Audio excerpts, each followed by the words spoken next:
জিব্রাইল আমিন আসছে রাসূল করিমের কাছে।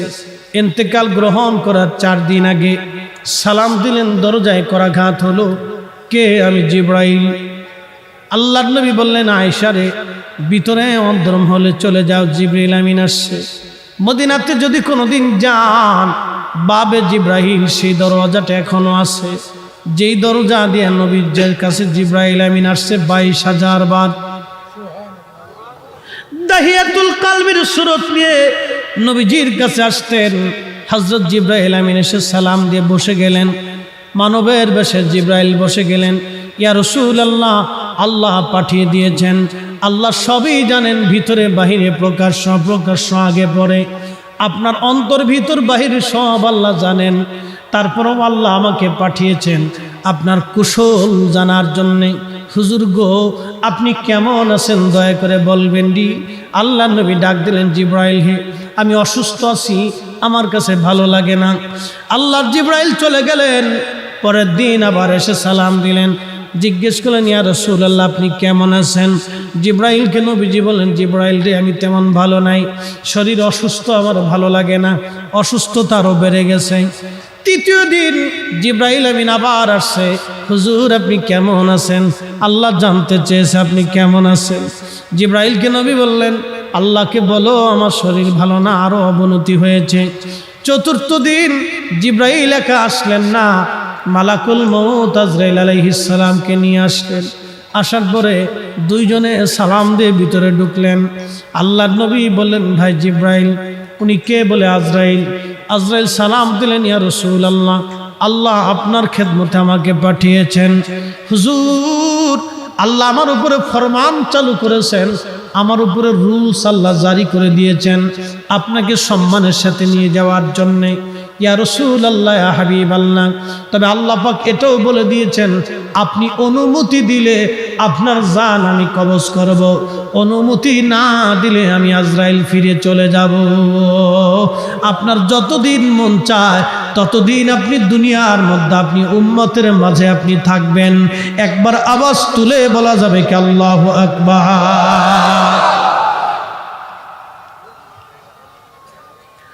একটু বুঝেন তো, আজরাইল নবীর দরবারে বললেন, হুজুর আপনি অনুমতি দিলে আমি জান কবজ করব, অনুমতি যদি না দেন আমি ফিরে চলে যাব। আপনার যতদিন মন চায় আপনি ততদিন বেঁচে থাকবেন।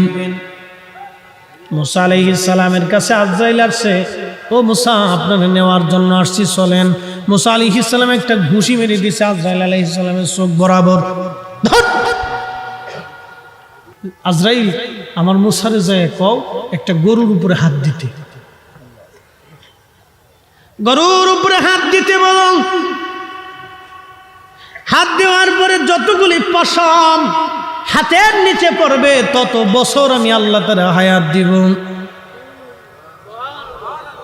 যাও, যে জিজ্ঞেস করো সে থাকতে চায় না, চলে আসতে চায়। আজরাইল আলাইহিস সালাম গেলেন, ও আল্লাহর পয়গম্বর, আল্লাহ পাঠিয়েছেন আপনার কাছে একটা কথা জানার জন্য। আপনি একটা গরুর উপরে হাত দিবেন, হাত দেওয়ার পরে আপনার হাতের নিচে যত পশম পড়বে তত পশম পরিমাণ হায়াত, তত বছর আল্লাহ আপনার হায়াত দিবে। মুসা নবী বলেন, আজরাইল তারপরে কি হবে? বলে তারপরেও আপনার মরণ হবে, মরণ থেকে পালানোর মতো কোনো রাস্তা নাই। মুসা আলাইহিস সালাম বলেন, আজরাইল তাহলে আর দেরি করেন না, নিয়ে চলে যান। বুঝছি থাকা যাবে না, অতএব কিলিকিলি করে লাভ নাই, ঘুষাঘুষি করে লাভ নেই, লয়ে যাবে। বুঝছি থাকার আর সুযোগ নেই। কিন্তু আমার রাসূলের দরবারে আজরাইল এসে বিনয়ের সাথে বলে, হুজুর আল্লাহর ফরমান আমার উপরে, আপনাকে অতীব সম্মানের সাথে নিয়ে যেতে হবে, যদি আপনি অনুমতি দেন। আজরাইল আলাইহিস সালাম এসে বললেন, হুজুর অনুমতি দিলে জান কবজ হবে, না হলে ফিরে চলে যাব। যতদিন মন চায় উম্মতের মাঝে ততদিন থাকবেন।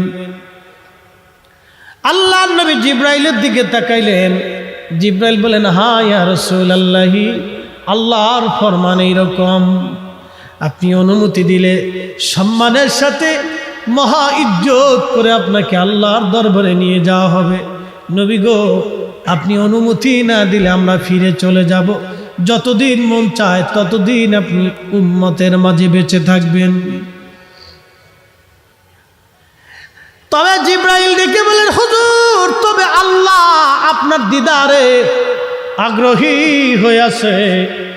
আহা, আমার মালিক আমার আল্লাহ, আমার খালিক আমার রব, কুল মাখলুকের রব, সপ্তম জমিনের রব, সপ্তম আসমানের রব, সপ্ত জমিনের রব, সপ্ত আসমানের রব। এই জমিন ও আসমান ঘিরে রেখেছে পানি, পানি ঘিরে রেখেছে বাতাস, বাতাস ঘিরে রেখেছে হাইকাল, হাইকাল ঘিরে রেখেছে কুরসি, কুরসি ঘিরে রেখেছে আরশে মুআল্লা। একবার জোরে বলা যাবে কি আল্লাহু আকবার? পৃথিবীর 13 লক্ষ গুণ বড় হলো একটা সূর্য, 200 কোটি সূর্যের সমান একটা ব্ল্যাক হোল, 10,000 কোটি ব্ল্যাক হোলের মতো নক্ষত্র দিয়ে একটা মিল্কওয়ে আল্লাহ বানাইলো। এই মিল্কওয়ের ও গ্যালাক্সির মতো মহাশূন্যে 10,000 কোটি মহাবিশ্ব, এরপরে মহাশূন্য, তারপরে প্রথম আসমান, তারপরে আরো 7টা 6টা আসমান আল্লাহ বানাইলেন। এর ভিতরে আর কি কি আছে আমাদের জানা নাই, জানা নাই, জানা নাই। আপনি যে জমিনের নিচে বসা, এই জমিনের নিচে আরো 6টা জমিন আল্লাহ বানাইলেন, নিচে কি আছে আমাদের জানা নাই। তবে আমাদের সমুদ্রের মতো এইরকম বড় বড় সমুদ্র ওই জমিনেও আল্লাহ বানায় রেখেছেন। এই মালিক আমার আল্লাহ, আল্লাহ, আল্লাহ ডাক দেখা হাবিব, হাবিবকে যায় বলো আমি আমার হাবিবের অপেক্ষায় আগ্রহী হয়ে আছি। আল্লাহ জিব্রাইল বলেন, হুজুর, আল্লাহ আগ্রহী হয়ে আছেন আপনার দিদারের আশায়। আল্লাহর নবীর চোখের পানি চলে এসে বলল, জিব্রাইল, তাহলে আর দেরি করবেন না, নিয়ে চলে যান আমার আল্লাহর কাছে। আমি আর একটা মুহূর্তের জন্য দুনিয়াতে থাকতে চাই না, আমি আমার মাশূকের দিদারে চলে যেতে চাই। একবার জোরে বলা যাবে কি ইয়া রাসূলুল্লাহ?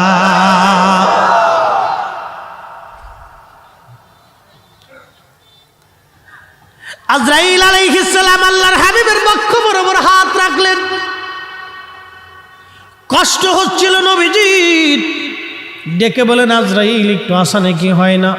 বলে, ইয়া রাসূলুল্লাহ, আপনার চাইতে এরকম আসানে আগে কারো জান কবজ করি নাই, আপনার পরে আর কারো জান কবজ হবে না। নবী গো, সবচাইতে বেশি আসান আপনাকে দেওয়া হচ্ছে। আপনার ব্যাপারে আল্লাহ আমাকে সতর্ক করে দিয়েছে। একসাথে জোরে বলা যাবে কি আল্লাহু আকবার? হায় হায়, কত বড় দামি নবীর উম্মত, হ্যাঁ এখনো সুদ খায়। কত বড় নামি দামি নবীর উম্মত, এখনো ঘুষ খায়। কত বড় দামি নবীর উম্মত, এখনো মানুষ ঠকায়। কত বড় দামি নবীর উম্মত, এখনো মালে ভেজাল দেয়। কত বড় দামি নবীর উম্মত, এখনো আল্লাহ আল্লাহ নবীর বিধান আমরা মানি না। কত বড় দামি নবীর উম্মত, উম্মত আমরা উম্মত, উম্মত, উম্মতের কি করলাম এখন আমরা বুঝতে পারি নাই। হাই হাই, আল্লাহর নবীজি কেঁদে ফেলে দিয়ে বলেন, আজরাইল, একটা অনুরোধ তোমারে করে যাই। বলেন, ইয়া রাসূলুল্লাহ, আমার উম্মতের জান কবজ এর চাইতেও তুমি আসানে করবা। আজরাইল ডাক দিয়ে বললেন, হুজুর, আপনার উম্মতের ভিতরে যারা নেককার, তারা মায়ের কোলের মধ্যে যেইভাবে ঘুমায়, একটা সন্তান ঘুমায় পরে মার কোলের মধ্যে ছেলেটা বুঝে না, ওইভাবে আমি জান কবজ করে নিয়ে আসবো, সে বুঝবে না।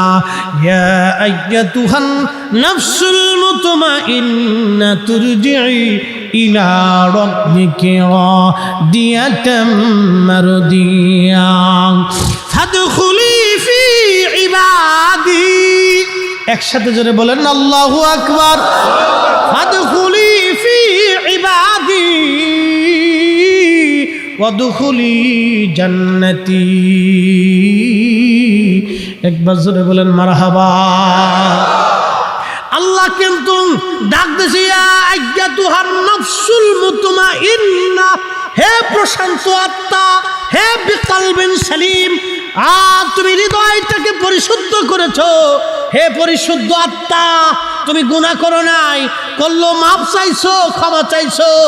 হে বান্দা, ফিরে আসো, চলে আসো, তুমি আমি আল্লাহর দরবারে সন্তুষ্টির দিকে তুমি চলে আসো। যেখানে আমার ইবাদত গুজার বান্দারা ঘুমায়, তুমি সেখানে চলে আসো, আমি আল্লাহ সন্তুষ্টির দিকে চলে আসো, আমি আল্লাহ তোমার উপরে খুশি। আহা, আজরাইল বলে ইয়া রাসূলুল্লাহি, মায়ের কোলের মধ্যে সন্তান যেইভাবে ঘুমায় নেককার বান্দাদের মরণ সেইভাবে হবে।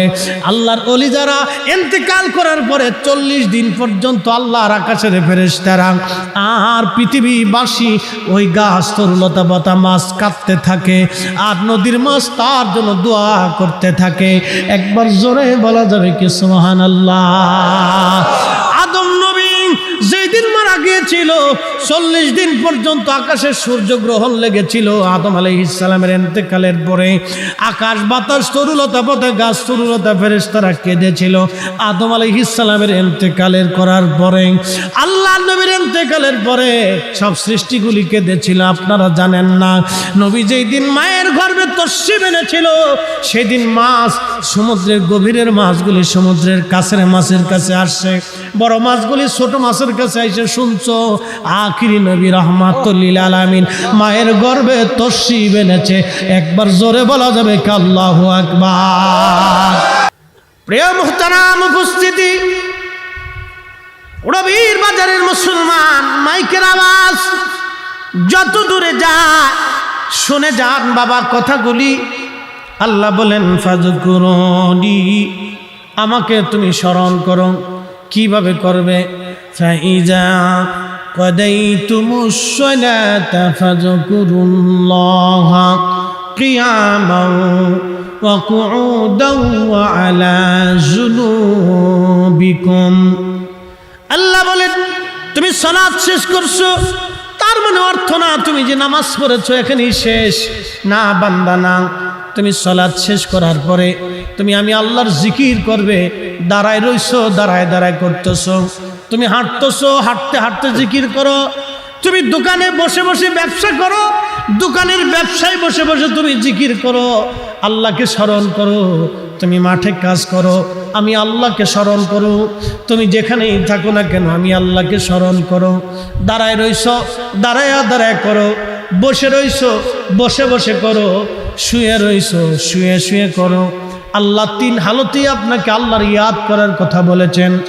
আমার হযরত পীর কেবলাদার হুজুর একটা কথা বলতেন, বাবা চির সুখী যদি হতে চাও, চিরদিন যদি সুখের মধ্যে থাকতে চাও, তাহলে দুনিয়ার জগতে অধিক পরিমাণে তুমি কেঁদে যাও, দুনিয়াতে অধিক পরিমাণে কেঁদে যাও। যদি চির সুখী হতে চাও, চোখের পানি ছাড়া আল্লাহর ক্ষমার আশা করা যায় না। কথা বলেন ঠিক কিনা?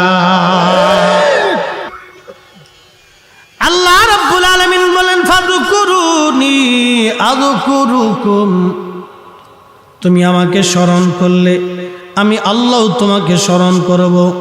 অশকুরুলি ওয়ালা তাকফুরুন।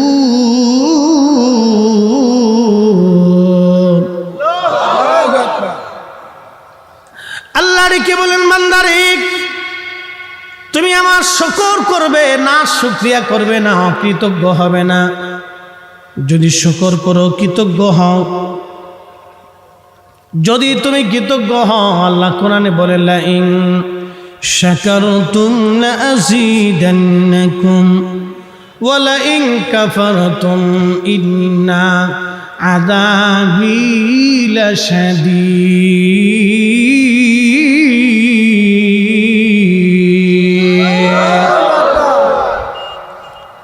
আল্লাহ বলেন যদি তুমি কৃতজ্ঞ হও তোমার নিয়ামত আমি বাড়ায় দিব।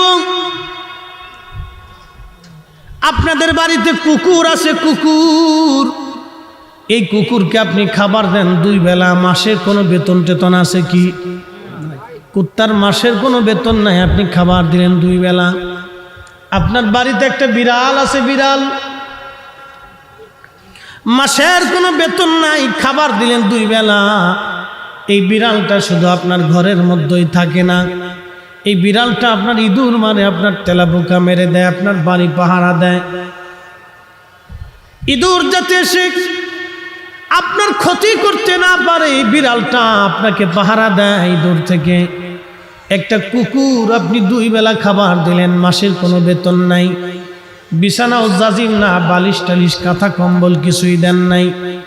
এই কুকুরটা আপনার বাড়ির সামনে আপনাকে পাহারা দিতে থাকে। ঠান্ডার ভিতরে উঠানের মধ্যে ঘুমায় কুকুর, একটা গাছের পাতা পড়লেও কুকুরের সজাগ এসে যায়। এই কুকুর আপনাকে পাহারা দিতে থাকে। খাবার দিলেন 2 বেলা, কুকুর পাহারা দিল আপনাকে 24 ঘন্টা। ও মুসলমান, কুত্তা থেকে আল্লাহর শুকর বুঝে যান আপনি কিভাবে আল্লাহর কৃতজ্ঞ বান্দা আমাদের হওয়ার দরকার। রবির বাজারের মুসলমান বন্ধুগণ, মাইকের আওয়াজ যত দূর যায় বুঝে যান বাবা মুসলমান, এই কুকুর আপনি খাবার দিলেন 2 বেলা, কিন্তু পাহারা দিল আপনাকে 24 ঘন্টা। সারা রাত্র ঘুমাইছেন, কুকুর আপনার ঘরের দরজার সামনে পাহারা দিতে লাগলো। আহা, আপনি তারে বেতন দেন নাই, জাজিম দেন নাই, বিছানা দেন নাই, কাঁথা কম্বল কিছুই দেন নাই, এই কুকুর আপনার বাড়ির সামনে পাহারা দিতে লাগলো। রবির বাজারের মুসলমান, আল্লাহ রব্বে কারীম আপনার জন্য কত রিজিকের ব্যবস্থা করেছেন। যদি বাংলাদেশে একাধারে 3 বছর বৃষ্টি না হয়, পদ্মা নদীর পানিগুলি শুকায় যাবে। ভারতে যদি বৃষ্টি না হয়, বাংলাদেশে যদি একটানা 3 বছর বৃষ্টি না হয়, তাহলে ভারত থেকে কোনো পানি বাংলাদেশে আসবে না, পানি বন্ধ হয়ে যাবে। পদ্মা, যমুনা, মেঘনা, সুরমা সব নদীগুলি শুকায় যাবে, চৌচির হয়ে মাটির সাথে মিশে যাবে। বাংলাদেশের পানির লেয়ার একবারে নিচে চলে যাবে, গাছপালাগুলি শুকায় যাবে, মরুভূমির মতো খরা পড়ে যাবে, বাংলাদেশে দুর্ভিক্ষ লেগে যাবে। আহা, কি অবস্থা হবে জানেন না আপনি? মানুষ খাবে, ক্ষুধায় কান্নার রোল পড়ে যাবে, অভাবের তাড়নায় সন্তান মাকে বলে যাবে, মা সন্তান বলে যাবে। শুধু আল্লাহর কিছুই করা লাগে নাই, মাত্র একাধারে 3 বছর আল্লাহ বৃষ্টি বন্ধ করে দিবে। আপনি হয়তো ভাবতে পারেন হুজুর বাংলাদেশে বৃষ্টি বন্ধ হবে না। না না না, নবীর জমানাতেও সাহাবীদের জমানাতেও বৃষ্টি বন্ধ ছিল। আল্লাহর নবীর জমানায়, হযরত ওমরের জমানাতে একাধারে বৃষ্টি বন্ধ ছিল। মদিনাতে দুর্ভিক্ষ লেগে গেল, বৃষ্টিপাত নাই, বৃষ্টির অভাবে সারা মদিনায় দুর্ভিক্ষ লেগে গেল। দুর্ভিক্ষ লাগার কারণে মুসলমানদের কষ্ট হয়। সাহাবীরা এসে বলেন, ইয়া আমিরুল মুমিনিন, মদিনাতে বৃষ্টি নাই, বৃষ্টির অভাবে আমাদের করুণ পরিণতি হয়েছে। ঘাস তরুলতা পাতা মরে গেছে, আমাদের উর্দুম্বাগুলি শুকায় গেছে, তাদের থেকে দুধও আশা করা যায় না, খেজুর গাছগুলি শুকায় গেছে। এখন আমরা কি করব? হযরত ওমর রাদিয়াল্লাহু আনহু হাত বাড়াইলেন আল্লাহর দরবারে। সহিহ বুখারীতে হাদিস এসেছে, হযরত ওমর দোয়া করেন, হে রব, এতদিন তোমার নবীর উসিলা করে দোয়া করতাম, আল্লাহ তুমি দোয়া কবুল করতে। ওয়া ইন্না কুন্না নাতাআসসালু বিআম্মিন নাবিয়্যিনা, আল্লাহ এখন তোমার নবীর চাচা হযরত আব্বাস রাদিয়াল্লাহু আনহুর উসিলা ধরলাম, তুমি আকাশ থেকে বৃষ্টি দাও। হাদিস বর্ণনাকারী রাবী হযরত খাদিমুর রাসূল হযরত আনাস রাদিয়াল্লাহু আনহু ফরমান, আমি দেখলাম ফায়াসকুন, আল্লাহর আকাশ থেকে অঝোর ধারায় বৃষ্টি নাজিল হয়ে সারা মদিনায় পানিতে ভরে গেল। একবার জোরে বলা যাবে কি আল্লাহু আকবার? তাহলে বলেন, ইসলামে উসিলা আছে না নাই? জোরে বলেন, আছে না নাই? এটা আমাদের শিক্ষা না, স্বয়ং খলিফাতুল মুসলিমিন ওমরের দীক্ষা। এখন যদি বলেন ওমর কে, তাহলে আমি লুঙ্গির কাপড় আপনার উষা করে টর্চ লাইট মেরে দেখবো আপনি কে। কথা বুঝেন নাই? যদি বলেন ওমর কে, ওমর চিনি না, তাহলে আমি লুঙ্গির কাপড় উষা করে টর্চ লাইট মেরে দেখবো আপনি কে, অরিজিনাল না ডুপ্লিকেট, মুসলমানি দিছে কিনা এটা দেখার দরকার। এই কথা কর না কেন? আমারও তো দেখার দরকার যে আপনার মুসলমানি দিছে কিনা, না ভেজাল আছে, দেখতে দেখতে। হ্যাঁ, নবীর উম্মত হযরত ওমর রাদিয়াল্লাহু তাআলা আনহু উসিলা ধরলেন। সেই দিন আল্লাহর আকাশ থেকে বৃষ্টি নাজিল হলো। এখন প্রশ্ন করবেন, উসিলা ধরলাম ওমর কে? হাই হাই, হযরত ওমর তো সে ওমর যে ওমর রাস্তা দিয়ে হেঁটে গেলে 40 দিন পর্যন্ত শয়তান ওই রাস্তা দিয়ে যাইতো না ভয়ে। যদি ওমর একবার ধরে ফেলে তাহলে পিটাইতে পিটাইতে পিঠের চামড়াগুলি উঠায় ফেলবে। মুসলমান, রবির বাজারের মুসলমান, এর নাম উসিলা। আমার দেশে একদল আছে বুকে হাত বেঁধে নামাজ পড়ে। আল্লাহ ডেকে বললেন, বান্দা সময় শেষ, এক মুহূর্ত আগেও হবে না পরেও হবে না, তোমার জান কবজ করে নিয়ে যাওয়া হবে। ওয়ালাই ইউআখিরুল্লাহু নাফসান ইযা জাআ আজালুহা। আল্লাহ বললেন, বান্দারে সময় শেষ, এক সেকেন্ড আগেও হবে না পরেও হবে না। আজরাইল বললেন, হুজুর আপনার সাথে কথা বলার সময় আমার নাই, আপনার হায়াত শেষ হয়ে গেছে, এখনই জান কবজ করা হবে। ফেরেশতার কাঁধের উপরে পাখার মাঝখানে ইদ্রিস আলাইহিস সালাম বসেছিলেন। ওই অবস্থায় আমার আল্লাহর জিবরাইল আজরাইল তার জান কবজ করলেন। আল্লাহ কোরআনে বলেন, কুল, হুজুর আপনি বলে দেন, ইন্নাল মাউতাল্লাযী তাফিরুনা মিনহু, আমার বান্দারা আসমান জগৎ জমিন জগৎ যেখানেই লুকাক না কেন, ও আমার হাবিব উম্মতকে বলে দেন, যেখানেই পালাক না কেন, ফাইন্নাহু মুলাকিকুম, আজরাইল মোলাকাত করবে, মরণ তার সাথে সাক্ষাৎ করবে। সুম্মা তুরাদ্দুনা ইলা আলিমিল গায়বি ওয়াশ শাহাদা, এরপরে সে এমন একজন মালিকের কাছে ফিরে চলে যাবে, ওই আল্লাহর কাছে ফিরে চলে যাবে যে আমার আল্লাহ তার প্রকাশ্য অপ্রকাশ্য সব জানে, সব জানে, সব জানে। আমার মালিক আল্লাহর দরবারে হাজিরা দিতে হবে।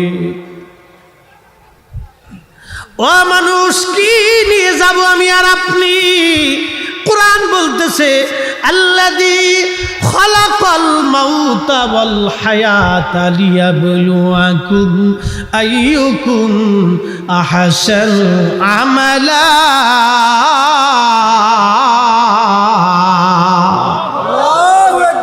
আল্লাহ বলেন, বান্দা তোমার হায়াত সৃষ্টি করেছি, মরণ সৃষ্টি করেছি, হায়াত সৃষ্টি করেছি, মরণ সৃষ্টি করেছি। তোমার হায়াতের গণ্ডি শেষ হয়ে যাবে রে বান্দা। আমি আল্লাহ যখন ডাক দিব, থাকার আর সুযোগ তোমার নাই। কিন্তু কেন তোমার দুনিয়ার মধ্যে পাঠাইলাম? ও আমার বান্দা তুমি শোনো, আইয়ুকুম আহসানু আমালা, কে ভালো আমল করো আমি আল্লাহ সেটা দেখব। আপনি আটটুসির হুজুরের মুরিদ হন, নামাজ না পড়লে কিন্তু কোনো সার হবে না। কথা কন না কেন, ঠিক কিনা? আপনি যদি তাবলীগ জামাতের আমির সাহেব হন, ওই মানুষের হক মেরে দিয়া ৩৬,০০০ বছর তাবলীগ করলে বাবা কাজ হবে না। এ কথা কন না কেন, ঠিক কিনা? আপনি সব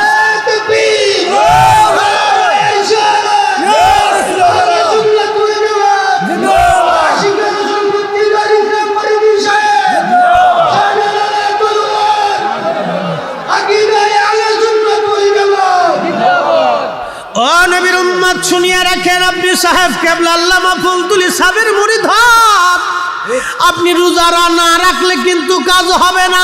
কি কথা বলেন না কেন? আল্লাহর আইন আপনাকে মানতে হবে। আল্লাহ বলেন, আইয়ুকুম, কে তোমরা আহসানু আমালা, ভালো আমল করো আমি আল্লাহ সেটা দেখব। দেখার জন্য তোমারে পাঠাইছি, দেখার জন্য তোমারে পাঠাইছি। কে ভালো আমল করো আমি আল্লাহ সেটা তোমাকে দেখব। দেখার জন্য তোমারে পাঠাইছি, দেখার জন্য তোমারে পাঠাইছি। নামাজ পড়েন নাই, সেজদার মধ্যে পড়ে কাঁদতেছেন, আল্লাহ মাফ করে দিবে। রোজা রাখেন নাই, সেজদায় পড়ে কেঁদে দিছেন, আল্লাহ ভুল হয়ে গেছে মাফ করে দিবে। জানা করছেন, খুদার দরবারে চোখের পানি ছেড়ে দিছেন, আল্লাহ মাফ করে দিবে। কিন্তু মানুষের হক মেরে খাইলেন, রক্ত চুষে খাইলেন, জমি দখল করে খাইলেন। আমার দেশে বহু ভাই আছে, বোনের জমি বুঝাই দেয় না। বোন আইসে দুয়ারে দুয়ারে ঘুরে কয়, ভাই দিবি না? কয় পরে নিস। পরে নিতে নিতে ভাই কবরে চলে গেছে, বোনের জমি দেয় নাই। এরকম বহু ভাই বাংলাদেশে আছে না? না, এইগুলি সামাজিক ব্যাধি। আবার আমার দেশে আর একটা ব্যাধি আছে, যৌতুকের ব্যাধি। এ যুবক, আপনাদেরকে বলি, যারা যৌতুক নেয় ওরা হলো খয়রাতি, ছোট লোকের বাচ্চা। কি কথা কন না কেন? করে বলেন, ঠিক কিনা? যেই ছেলে যৌতুক চাবে ওর জুতা দিয়ে পিটাইয়া যৌতুক দিয়ে দিবে। এই কথা কান জোরে বলে, এগুলো সামাজিক ব্যাধি, এগুলো সামাজিক ব্যাধি, এগুলো আমাদের হাতে সাইজ করে দিতে হবে। সবসময় খালি ওয়াজে কাজ হয় নাকি? বাটাম চালান মেরে দিতে হবে, ফরিদপুরের ভাষাকে বাটাম চালান দিয়ে দিয়ে যা। আচ্ছা কোন তো শুয়োরের গোশত কি জোরে? কেউ যদি শুয়োরের গোশত খাইয়া আইসা রোজা রাখে, শুয়োরের গোশত খাইয়া কেউ যদি সেহরি করে, জোরে কর না। আপনারা মুফতি সাহেব, আজকে আমরা মুফতি না, আপনারা ফতোয়া দিয়ে দিন, বলেন রোজা কি হবে? জোরে বলেন হবে। আরে শুয়োরের গোশত খাওয়া যে এরকম হারাম, যৌতুকের টাকা দিয়ে গরুর গোশত, খাসির গোশত কিনে খাওয়া ওই রকমই হারাম।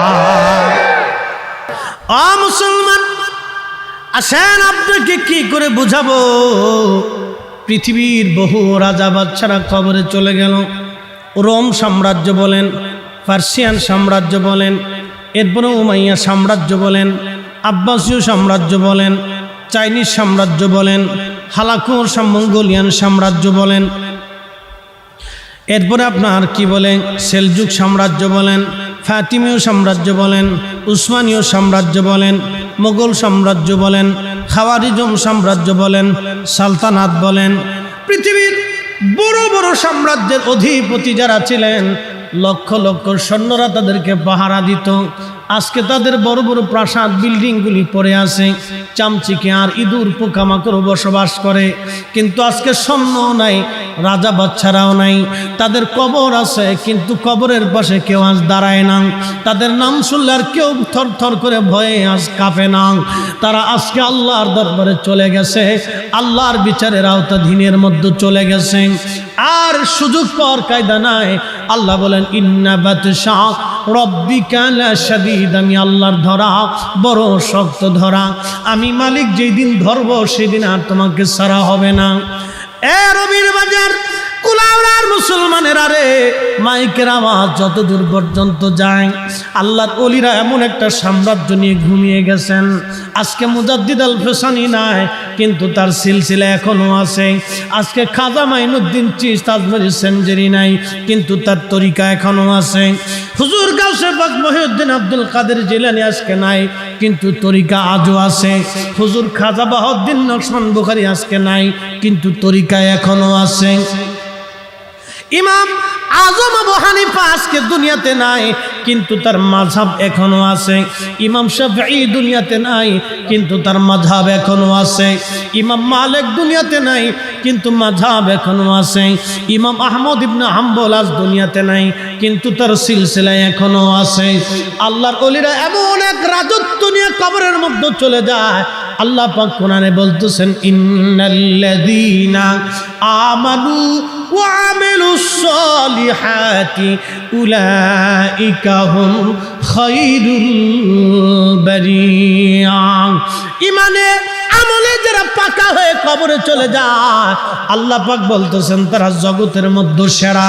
আজকে সাহেব কেবলা ফুল তুলি নাই, কিন্তু লক্ষ লক্ষ কোটি কোটি অনুসারীরা সাহেব কেবলার জন্য চোখের পানি ফেলে কাঁদে। কথা বলেন ঠিক না বেঠে? আজকে হযরতুল শাহ সুফি ফতে আলী রসুলের নামা নাই, শাহ সুফি ওয়াজিদ আলী রহমাতুল্লাহ আলাইহি আজকে নাই, খাজা বাবা ফরিদপুরি কাদ্দাসাল্লাহু সিররাহুল আজিজ আজকে দুনিয়াতে নাই, কিন্তু কোটি কোটি মুরিদ সন্তান এখনো চোখের পানি ফেলে কাঁদে। ও মুসলমান, উলাইকা হুম খায়রুল বারিয়া, আল্লাহ বলেন তারা মাটির উপরেও সেরা, মাটির নিচেও তারা সেরা। স্বর্ণের টুকরা মাটির উপরেও স্বর্ণ, মাটির নিচেও স্বর্ণ। হীরার টুকরা মাটির উপরেও হেরা, মাটির নিচেও হেরা। আল্লাহর ওলিরা মাটির উপরেও আল্লাহর ওলি, মাটির নিচেও তারা আল্লাহর ওলি। তাদের জিয়ারত, ওরা যত শিরকের বেদাতের মাসালা দিক না কেন, ফতোয়া দিক না কেন, আল্লাহর ওলিদের জিয়ারত জমিনে কোনোদিন বন্ধ হবে না, হবে না।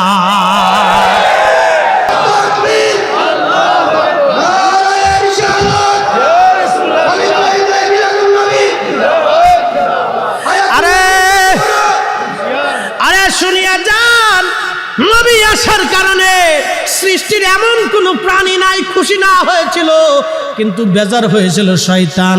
এজন্য আমরা সুন্নিরা ঈদে মিলাদুন নবী পালন করে, আমরা নবীর আগমনের দিন খুশি উদযাপন করে মানুষকে খাওয়াইয়া আল্লাহর নবীর সম্মান আলোচনা করে জিকির ফিকির দুয়ার মাধ্যমে আল্লাহর দরবারে শুকর আদায় করি।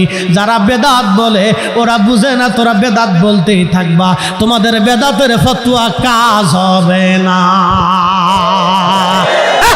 করে বলেন ঠিক না বেঠিক?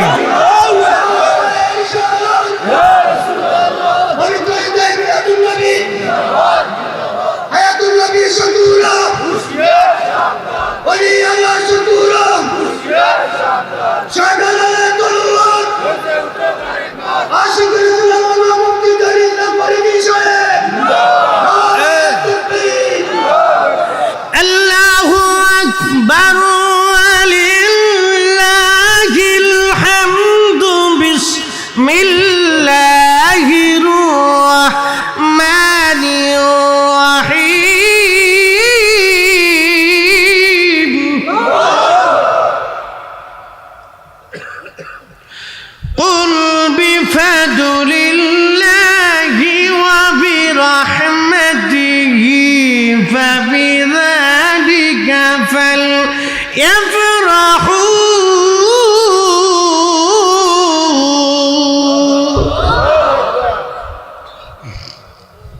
এখন আপনি মানলেও মানতে পারেন, না মানলেও মানতে পারেন। কোরআনের বহু আয়াত তো আপনি নিজেও মানেন না। কোরআনের আয়াত কি সবাই নিজেরা পালন করে? সব মুসলমান 100% পিওর পালন করে আল্লাহর আইন?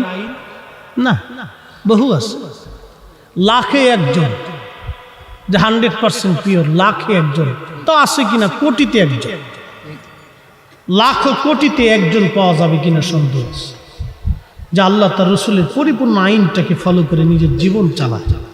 লাখো কোটিতে একজন। হে মুসলমান,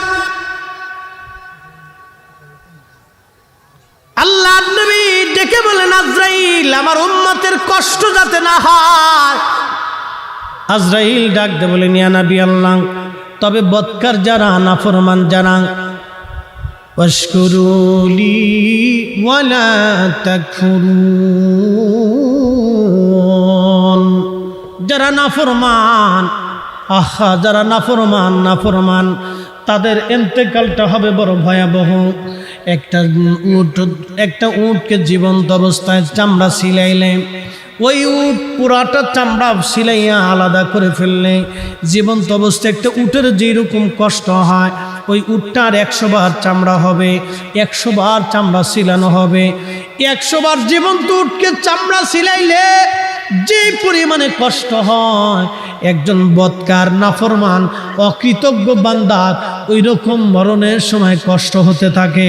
এই জন্য অনেকের দেখবেন প্রস্রাবের রাস্তা দিয়ে পেশাব বের হয়ে যায়, বাথরুম বের হয়ে আসে, জিহ্বা বের হয়ে আসে, নাক মুখ দিয়ে রক্ত বের হয়ে আসে।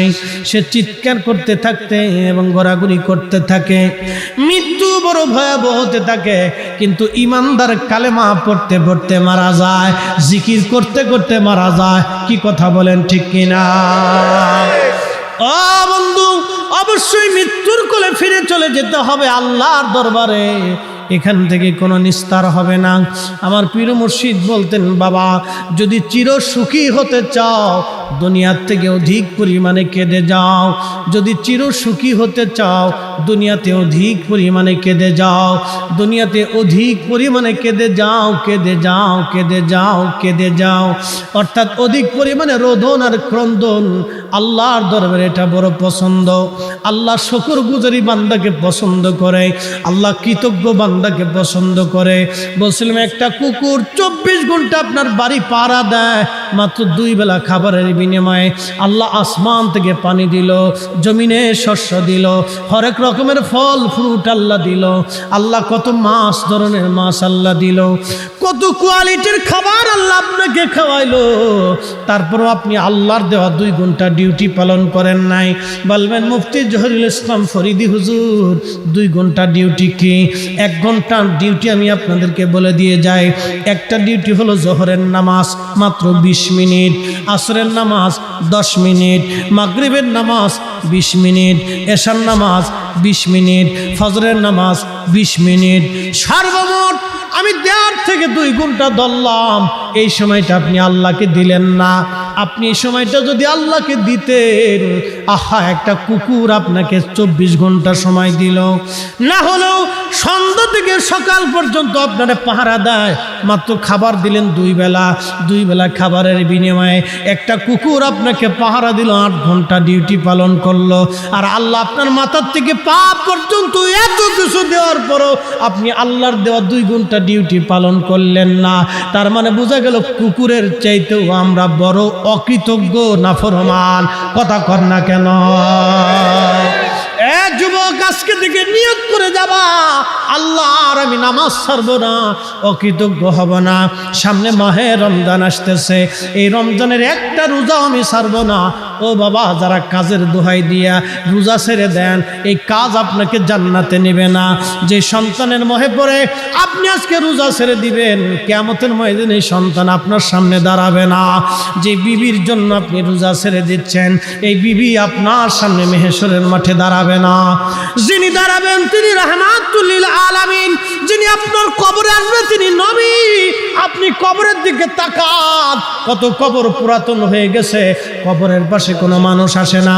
আহা, 50 বছর পার হয়ে গেল, কবর মাটির সাথে মিশে গেছে।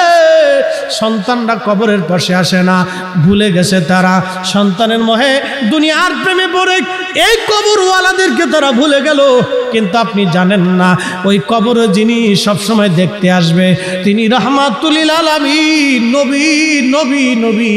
পৃথিবীর সবাই আপনাকে ভুলে যাবে, কিন্তু আপনার আমার নবী আপনাকে আমাকে ভুলবে না।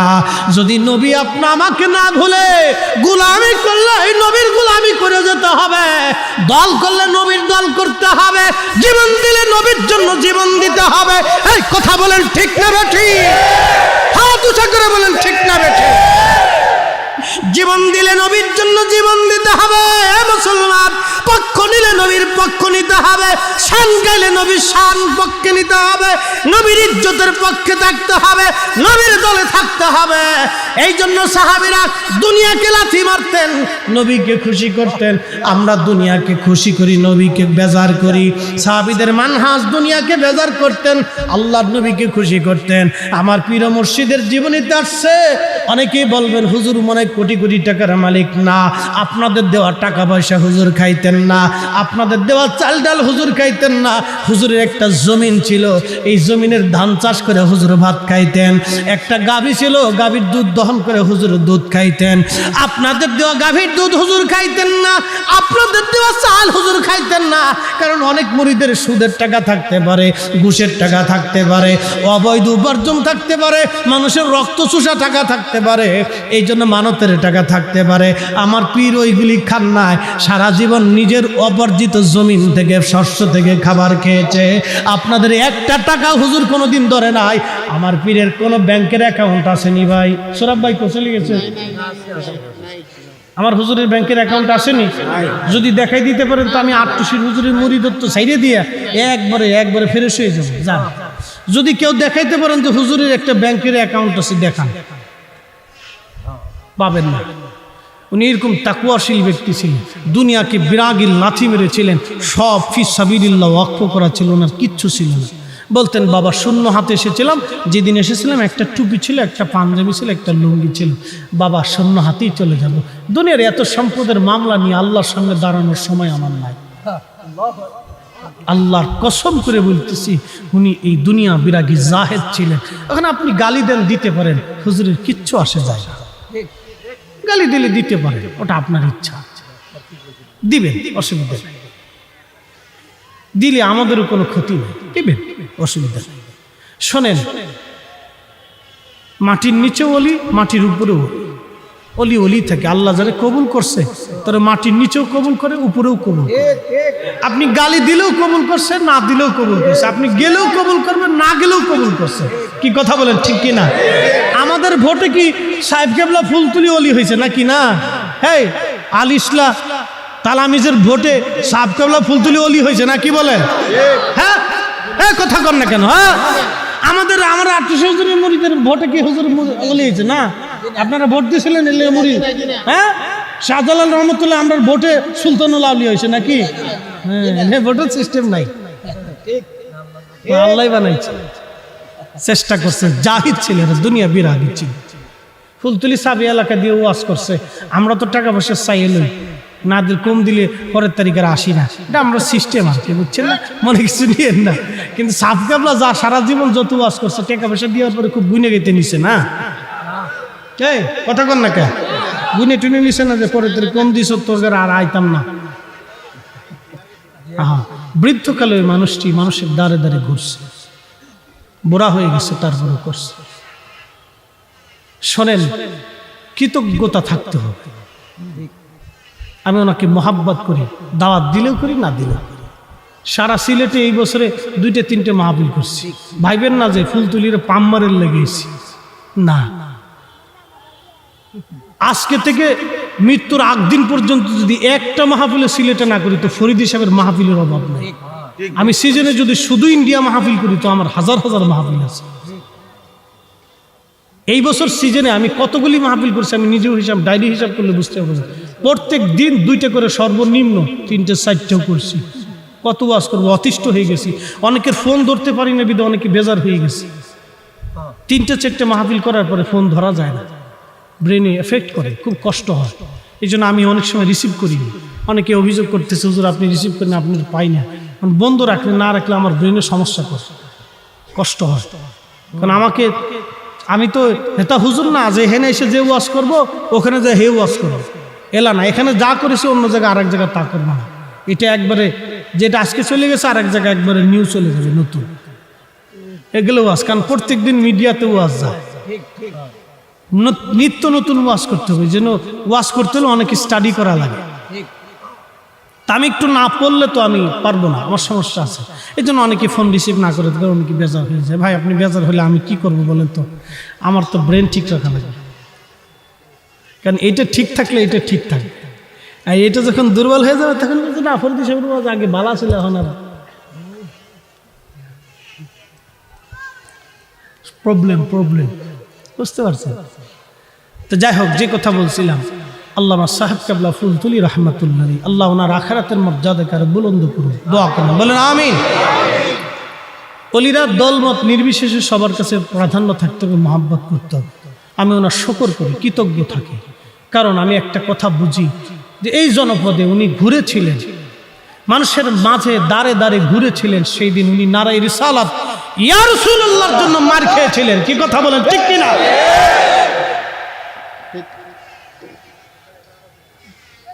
আর আমি তো মনে করি সাহেব কেবলা ফুলতুলি একজন যদি উত্তরবঙ্গে থাকতো, তাহলে উত্তরবঙ্গের কোটি কোটি মানুষ সুন্নিয়তের ছায়ার নিচে থাকতো।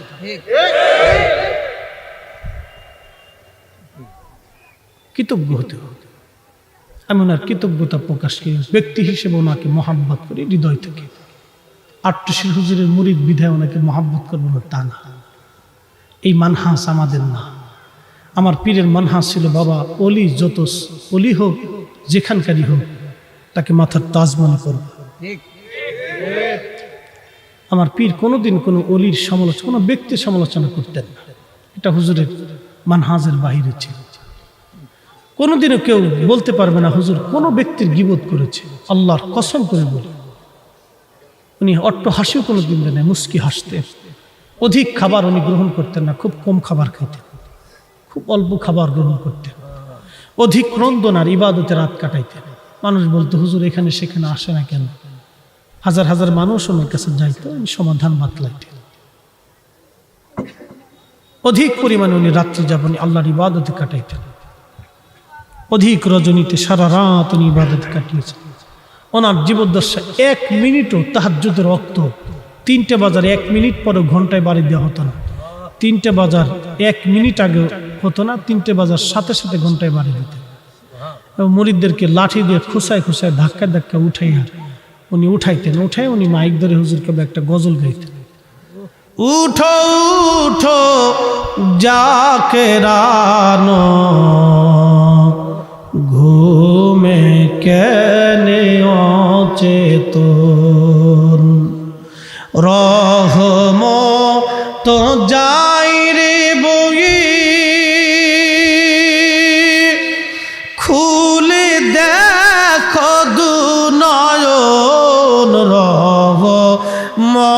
যত যাই রে বই খুলে দেখো দু নয়ন উঠো উঠো জাকেরানো ঘুমে কেনে অচেতন।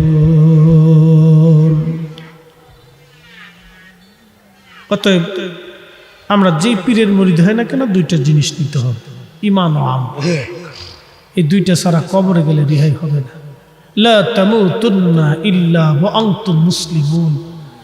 যে পীরের মুরিদ হন না কেন মুসলমান হয়েই কিন্তু কবরে যাইতেই হবে। কথা বলেন ঠিক কিনা? যেতেই হবে, বিকল্প কোনো ব্যবস্থা নাই। মুসলিম হয়ে কবরে যেতে হবে আপনাকে। আল্লাহ কবুল করুক, বলে না আমিন। তার উপস্থিতি লম্বা সময় দিব না, দুনিয়ার থেকে আমরা একদিন